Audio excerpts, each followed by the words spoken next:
Building a fire is probably one of the things that gets a lot of overcomplication, and really if you're in a situation where you're having to build a fire out in the wild or somewhere like that, that's where your survival kit is going to come in to play.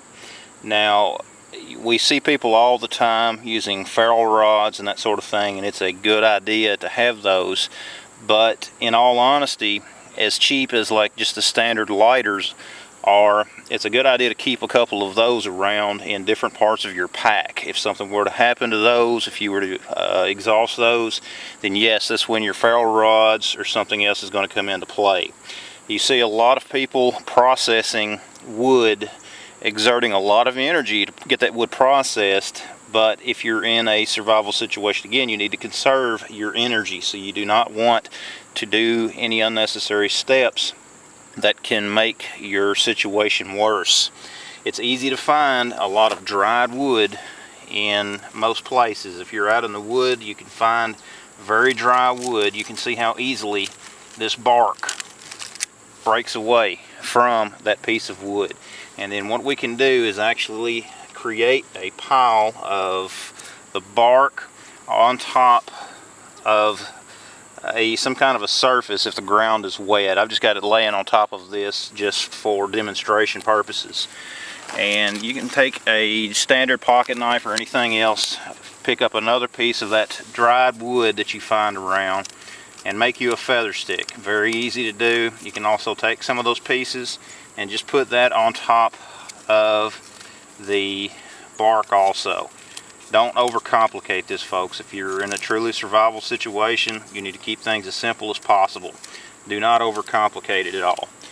Once you have a small pile of bark and small pieces of wood gathered together inside your pack, if you do happen to have hand sanitizer, this stuff can work pretty well as a fire starter. I'm just going to put a little bit on there. It doesn't take a lot, but put a little more than necessary.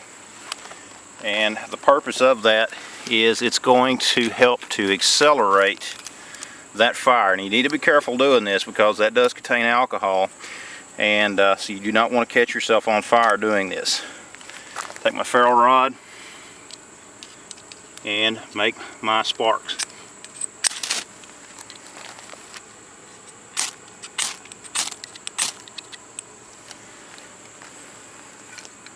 We can see there, with that just that little bit of hand sanitizer, that the bark has started to burn, and from this point on we can take more of the small twigs and things like that that we've collected, place them on top of that, and we'll have ourselves a fire. So again, guys, there's no need to overcomplicate this. There's no need to spend a lot of extra energy into processing wood. There's plenty of dried wood out there. So do not overexert yourself. Don't waste that critical energy that could be used to save your life in a survival situation. Just keep it simple. It's the way we need to do it.